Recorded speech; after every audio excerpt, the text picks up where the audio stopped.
in that scene, Kevin was behind her, like in the background. He doesn't even say anything. It's like this guy's just like, he could have been a plant. It would have been the same thing. So, hello, it's Jen from Michael Vannon. So the last episode of Amazon's The Lord of the Rings, The Rings of Power just came out. It didn't just came out. It came out a week ago. I'm so late. And today what I want to do is kind of go through my list of likes and dislikes about the final episode, and say a few words about my overall impressions about the show. So yeah, I'll just jump right into it. So I have my list of likes and dislikes. I forgot to number them. So I actually have 2 dislikes and 4 likes, which is pretty good. So I guess yeah, like generally speaking, no, I'm not gonna say really. I liked this episode. It was the strongest of the 8 episodes in my opinion. Only because the way the stories were told were really compelling and engaging.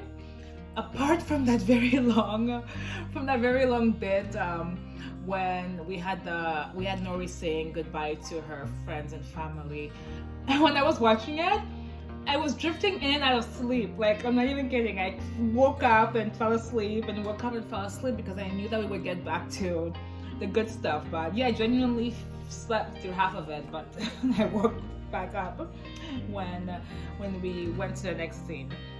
So okay, enough. I'll go through my list of likes and dislikes.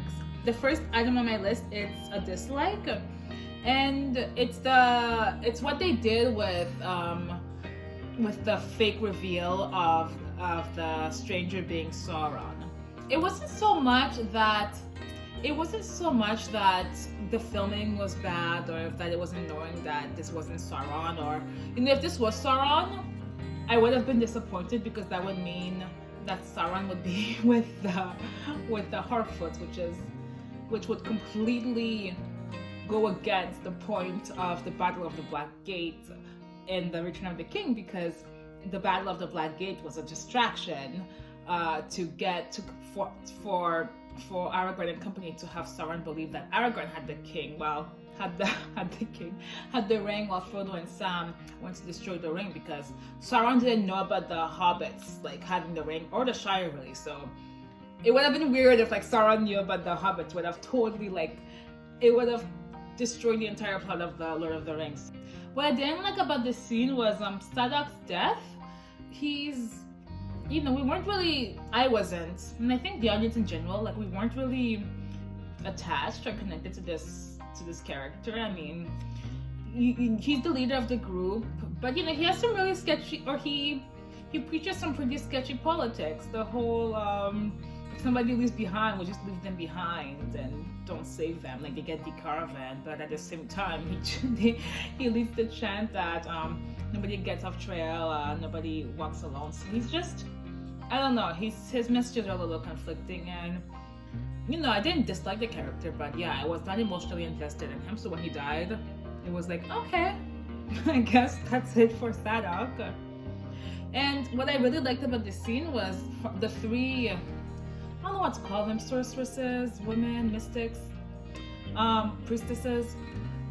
I like that the one who looks like Eminem, that this one was the one that was the most skilled, evidently in battle, at changing shapes, and that one mystic was very interesting. And I like that she didn't speak, they didn't have her say any dialogue or say anything. It was just she just acted with her actions and the fear that she the fear in her eyes. So I love that she didn't speak. And yeah, so intriguing characters, and I guess that's the end of them. We don't really know, but apart from me liking that one mystic, and that didn't really like this scene overall, I'm glad that ultimately the stranger was not Sauron. So the next thing on my list is a like. So my second like, it's the scene when Sauron is talking to Celebrimbor. They're having that chat, the chat about materials to create some kind of precious object to help the elves from fading. And it's in that scene when Halbrand advises Celebrimbor about how to, what does he say? He suggests that amplifying the alley with ore would help, could be turned into like precious objects, crowns, rings, necklaces, jewelry, I guess, to stop the elves from fading. And I really like this scene because the acting between the actor who plays Celebrimbor, I forget his name, and Halbrand, Charlie Vickers, the acting was really strong in this scene. Like when Halbrand Sauron was speaking to Celebrimbor, I was convinced. I'm like, my God, Halbrand is nice now. Like, look at him being nice to Celebrimbor, and they have a nice dynamic too. Because I did not think at that point that Halbrand was Sauron. And even when the scene was going on, I just rewatched it. When the scene is going on, like the moment when Halbrand suggests that they use the alloy to amplify it with the ore, I'm not even sure how the details work, but something like that, when he makes his suggestion to Celebrimbor, the music starts to get a little bit more intense. The music's kind of teasing that something's going on, and then the line that everybody on the internet knew that was Sauron except for me. I didn't know. I was just like, oh wow, nice guy, he's giving gifts, Lord of Gifts. It did not click in my head. But when the moment he says, call it a gift, the music does that little, it turns dramatic, and it's kind of telling us something that I didn't catch, but I thought that was really, really brilliant. So absolutely love the exchange between the two. They have a great dynamic, and it's definitely on my list of likes. Now, the third item on my list is it's what we get of Numenor. So in Numenor we have Ar-Pharazôn gathering a group of apprentices to sort of sketch out what would be on the king's tomb should he die. They're just talking about it in front of him, a little weird, but okay. And that scene, what I didn't like about that scene was that like when Aerion is listening really attentively, she kind of always has that same look in her eye, just really focused and kind of nervous and kind of always up to something or thinking. But in that scene, Kemen was behind her, like in the background. He doesn't even say anything. It's like this guy's just like, he could have been a plant. It would have been the same thing. So Kemen was there, and when I was watching it, I was like, oh, Kemen's there. Is that Kemen? Okay, cool. But like, the camera didn't even do an effort to like, give a clear shot of him or have him react or have any expression. He was just there in the background. So I found that very odd. And what I didn't like about the Numenor sequence, after that, Aerion is sketching the Palantir. My goodness. And then he awakes, he thinks that she's Muriel, he leads her to the Palantir, and she kind of has that same look of just like that, the Aerion look in her face, like, oh wow, like that surprised, shocked, really focused look. And then it ends, like, we don't go back to that storyline, like the show continues, we get the reveal of Sauron, the Harfoots, whatever, and then we never go back to Aerion, and I'm just like, my God, man, the show's playing this girl pretty dirty. We don't get much of her, and from what I understand, the next season is supposed to start in 2 years. I don't know if anybody's gonna remember that that's why we left her off, so it was very weird and abrupt, and we don't really, like, it didn't develop Aerion that much. Like, we don't know what her deal is, what are her fears, which side she's on, so it's intriguing, but a bit more character development would have been nice for this character, I think. Now, the next item on my list is it's a dislike. This is gonna sound a little odd, but in that scene when Celebrimbor is suggesting the alloy and the mithril merge, whatever, to Gil-galad, High King Gil-galad. Gil-galad looks so pale, and I was like, my God, like, compared to the other actors, and just genuinely speaking, I'm like, my God, he looks really pale. He almost looks not sick, but I'm like, I guess he spends lots of time indoors, and I guess that elves are, they have great, they're fair, they always look great, they have smooth skin, like they're attractive people and they're fair, but he just looks really pale. I don't know if it's because it's the dark hair that contrasts with his skin that's a little pale, but I just thought that I kind of got like, is he dying? Like I got like, is he sick vibes? But I don't think that was the case. I was just overthinking it. But yeah, I was a little weirded out that he looked a little pale. And then the other thing about Gil-galad is after that he goes off, forbids Celebrimbor from going forward, and then Elrond stops him in the hall, and that scene, he's holding his giant spear, and I'm like, why is he holding a spear? Like, where is he going? And it was just in shock. He's just holding it. Either he's holding it or it's in his back, but like in the shot, it's just this giant spear, and I'm like, why is it there? Like, they're not having an argument. Gil-galad's not upset. Elrond's not being threatening, but they just have this giant spear, and it was cool to see because that spear is legendary in the poem of Gil-galad. Like it's I guess what he's known for and remembered for, and he used it in the Battle of the Last Alliance when he injured Sauron. So yeah, I mean, good to see it, but a little overkill in that context in that context, in my opinion. So that's a dislike. And I think generally speaking, overall, I'm so bored with Gil-galad that I don't know. He's not very likable. Like, he's not doing anything to help our heroes. Like, he's not being, like, the decisions he's made so far have not been the wisest. Like, not, anyways, I'm bored of this character. Now, the next item on my list is a like. It's gonna be said, Galadriel's dress in this episode is so beautiful. Like, it's like that beautiful green with the gold. It has gold strings across like the chest area and the sleeves. It is an absolutely stunning dress. So that's why I put it on my list of likes, because I just kept staring at her and because that dress was so stunning. So yeah, I really love that. The last item on my list, it's a like. You know what? I don't know what I said earlier, but I have 3 likes and 3 dislikes. So 3 and 3, I think.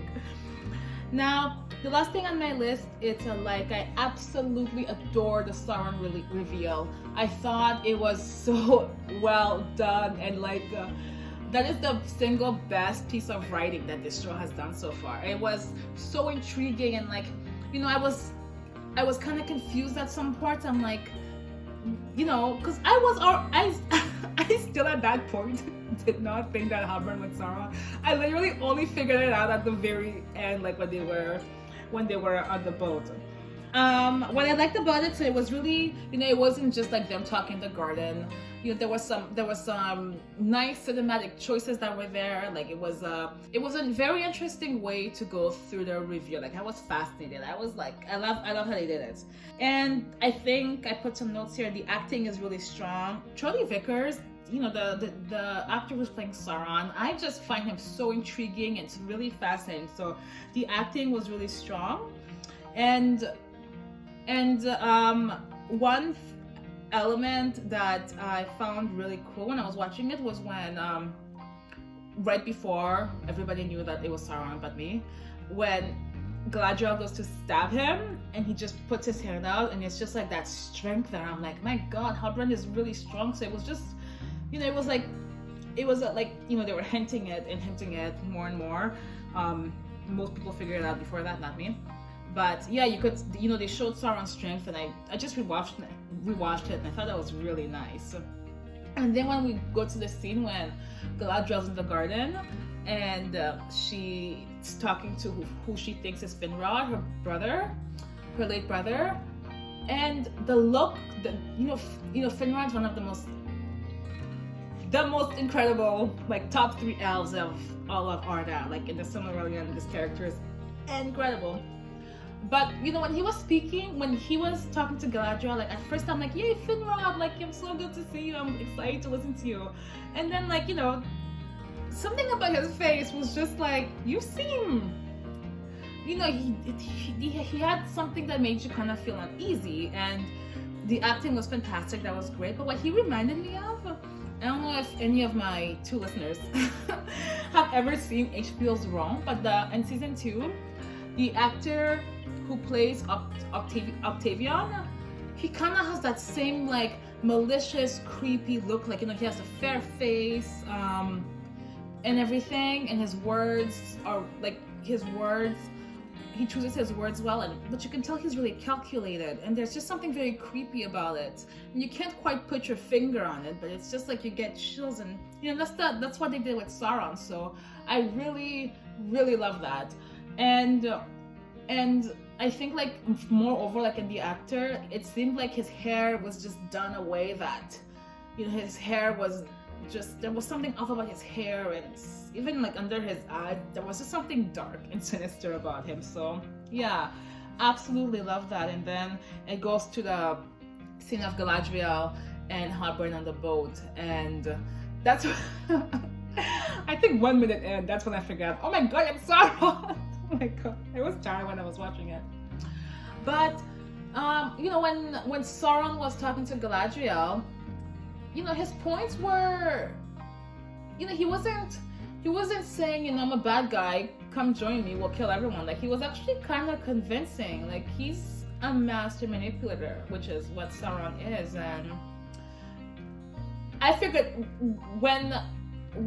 so the show did this a lot. They reuse lines from Jackson's films, but I really enjoyed it when Halbrand was like, you'll be a queen, fair, and stronger than the foundations of the earth. I saw that coming. Like, I was like, is he gonna say it? Because it's the classic Galadriel line from the Fellowship of the Ring. So yeah, it was a nice little callback to that, or throwback to that. And yeah, the reveal was really, really, really nice. And I forgot to mention this, but when we go from Finrod from Sauron impersonating Finrod to him being himself on the boat, Finrod / Sauron says, "Look at me," and that's when you get the transition to the sea when they're shipwrecked. And I thought that was so cool. It was really, really nice. So yeah, that's kind of what I mean, that I liked the way how that scene was cut and put together. It was very intriguing and very well done. So yeah, I love the reveal.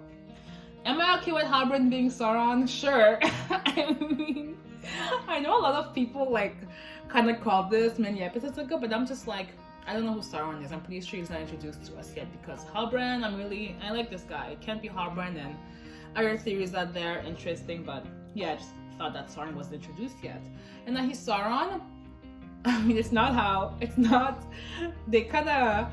they didn't use Tolkien's source material for a lot of this show, but a lot with